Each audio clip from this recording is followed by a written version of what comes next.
મારું નામ મહેક પુંજાણી છે। મારી કાસ્ટ મુસ્લિમ છે ને છેલ્લા 5 વર્ષથી હું દેવગ્રુપ દાંડિયા ક્લાસીસમાં ગરબા રમું છું।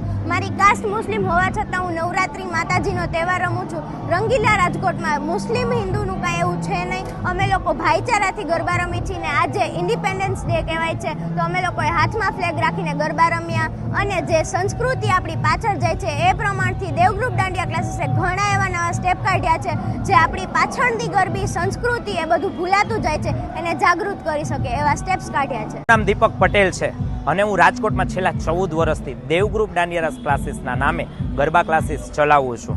આજે 15મી ઓગસ્ટ સ્વાતંત્ર્ય દિવસ છે તો બધા દેશવાસીઓ પોતપોતાની લાગણીથી આ સ્વાતંત્ર્ય દિવસની ઉજવણી કરી રહ્યા છે। તો અમે પણ આજે 5 વાગ્યાથી લઈને રાત્રે 11 વાગ્યા સુધીમાં 800થી 1000 લોકોએ હાથમાં ફ્લેગ રાખીને ગરબા રમેલા છે અને આ સ્વાતંત્ર્ય દિવસની ઉજવણી કરી છે। તે ગરબાની અંદર આપણી જૂની સંસ્કૃતિ પ્રમાણે ત્રિશુલ સ્ટેપ, પરંપરા સ્ટેપ અને પ્રણામ સ્ટેપ લઈને આવા ઘણા સ્ટેપ નવા આગળ લઈને આવી રહ્યા છીએ।